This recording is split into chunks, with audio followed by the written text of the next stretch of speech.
If you're like me and were born anywhere between 1995 and 2003, then you've probably heard of, seen, or even eaten these bad boys, Kellogg cereal straws. They were marketed as a fun way to get your stupid fucking kids to drink their milk, providing a sweet treat during breakfast.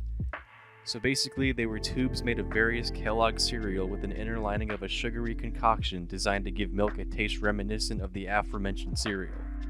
These straws were sold in 3 different flavors: Froot Loops, Apple Jacks, and my personal favorite, Cocoa Krispies. Now, if you're still watching, you're probably realizing, hey, I haven't seen these things in years, so what the hell happened to them?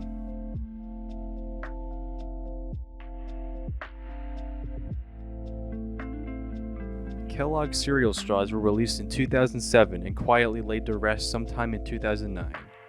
Now, I couldn't find solid dates on either their release or discontinuation, but I did find reviews from as early as June 24th, 2007, so let's just use that as a ballpark date.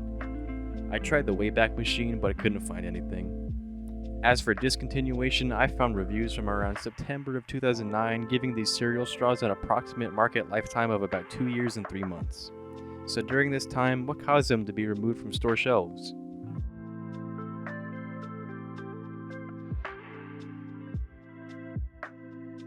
As to be expected, these straws marketed as a children's snack item weren't exactly fine dining. Since kids are stupid and dumb and don't know anything, they'll wolf down anything with enough sugar. And sure enough, they did. At least supposedly, but we'll come back to that. So with a serving size of 3 straws and 12 grams of sugar per serving with the Froot Loops and Apple Jack varieties, it was clear that these cereal straws were basically pure sugar. This review on an old Amazon listing for the straws shows that, stating that the only reason they gave this item 4 stars is because it is full of sugar, so it clearly wasn't popular with parents, but it was the shit for kids. Or was it?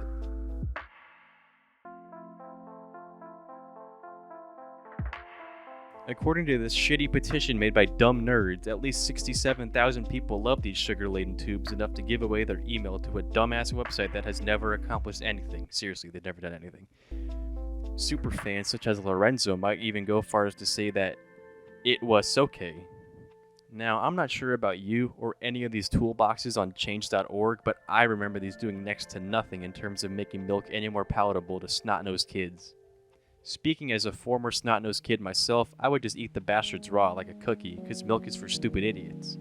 Here's a clip from an old review I found from January 2009 of a review of the Apple Jacks flavor. So, this one's been soaking for maybe 3 minutes, and what you're supposed to do is drink out of it, so I'm going to drink out of it.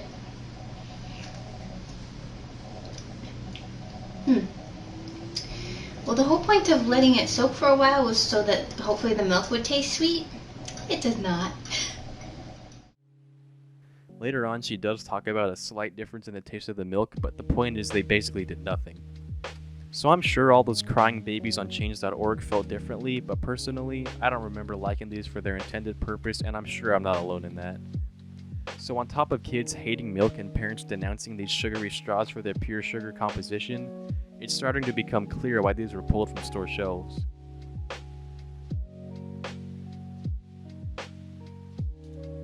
So apparently in January of 2006, parents and various advocacy groups, notably the Campaign for Commercial-Free Childhood, threatened legal action in the form of a lawsuit toward Kellogg's for marketing junk food toward children. This seems to ring a bell of the previous issue of parents being not too thrilled with their children ingesting sugar tubes. So in 2007, Kellogg's adopted a new nutrition standard in order to avoid any more legal action. They agreed to the following. 1 serving of Kellogg's foods advertised on media with an audience of 50% or more children under the age of 12 must contain no more than 200 calories, no more than 0 grams of trans fat, and no more than 2 grams of saturated fat, no more than 230 milligrams of sodium, except for Eggo frozen waffles, God forbid, no more than 12 grams of sugar, excluding sugar from fruit, dairy, and vegetables.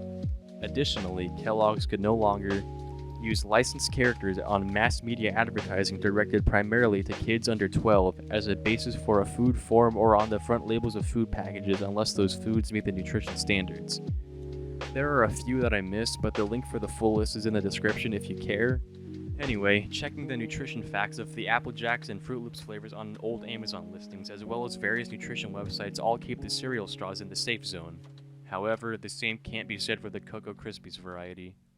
Checking the nutrition facts for these, you can see they fall in line with the guidelines set by their agreement. No more than 200 calories, no trans fat, and... What is that?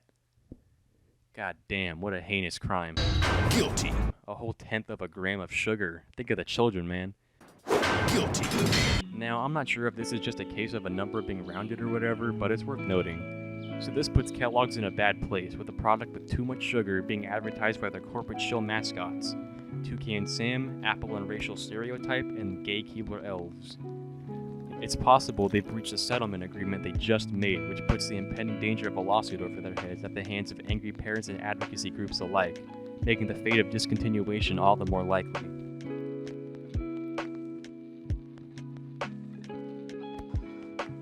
After finding the problem posed by the egregious crime of a tenth of a gram of sugar poisoning our dear children, I did what any sane person would do, and found the annual report of Kellogg's from 2007, 2008, and 2009. Now, the 2007 report proudly proclaims that throughout the US, consumers are having milk-sippin' fun with new Kellogg cereal straws.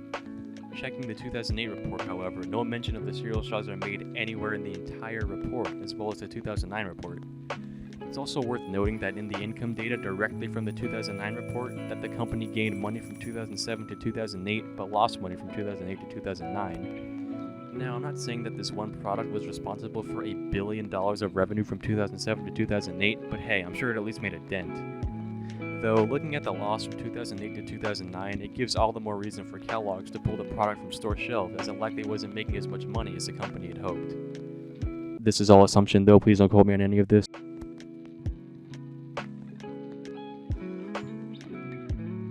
So after searching consumer feedback, the whole lawsuit thing, and Kellogg's own annual reports, I feel somewhat confident in saying that the Kellogg cereal straws were discontinued due to lack of sales, a looming lawsuit, angry parents unhappy with how unhealthy they were, and general consensus of the straws basically not doing what they were advertised to do.